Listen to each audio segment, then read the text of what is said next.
ستبقى أيها الكبير، ستبقى خالد الداحي شمس المنصة وسنى ضوءها.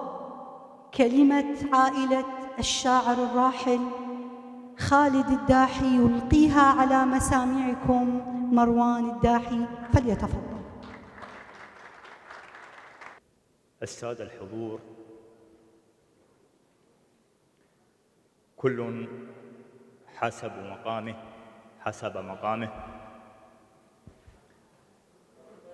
سيدات وسادة، السلام عليكم ورحمة الله وبركاته.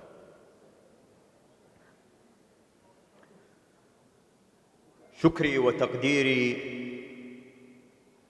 لجهودكم الرائعة في إقامة مهرجان تامر الشعري الرابع،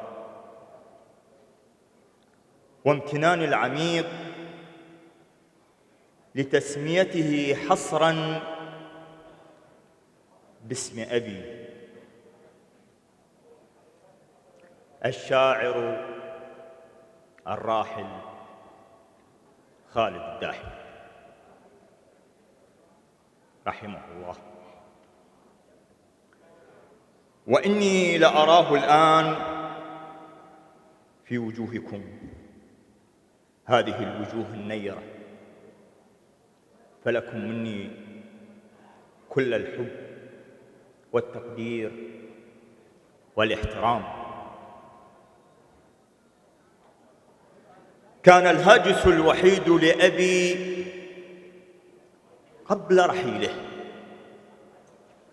هو كيف يخبرنا بوصيته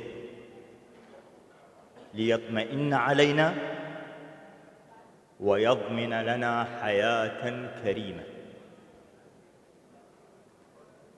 ولكن للأسف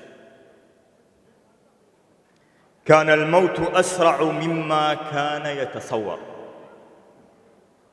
ليعجل برحيله، والسبب هو ذلك الحزن الذي نخره من الداخل، والألم الذي كان يعتصر قلبه لرحيل أخي الشهيد محسد رحمه الله قبل سنوات. جلست لأيام أفكر ماذا أراد أبي، ماذا أراد أن يقول لنا.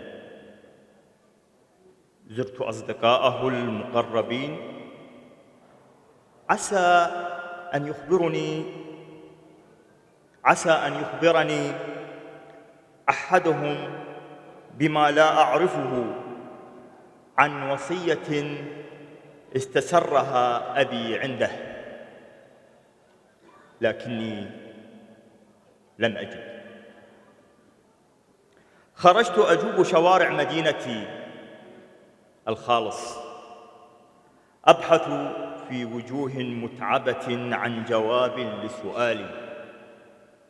بحثت في المقاهي، في الأسواق، راجياً أن يكون هناك لو مجرد تلميح يرشدني إلى ما أريد، لكن دون جدوى.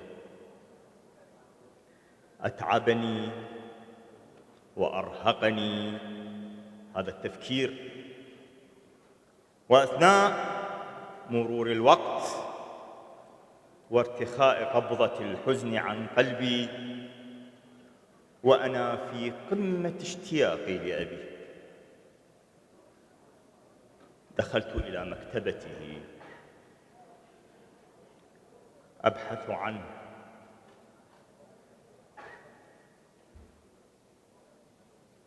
وتيقنت أن الوصية هنا. نعم، إنها هنا، في مكتبته، في قصائده، في دواوينه، في شعره. تلك القصائد المفعمة بالحب والعظة وخبرة الأيام، تأكدت أن حب الوطن وحب الآخر واعتناق الإنسانية هو كل ما أراده أبي في وصيته. رحمك الله يا أبي، والسلام عليكم ورحمة الله وبركاته.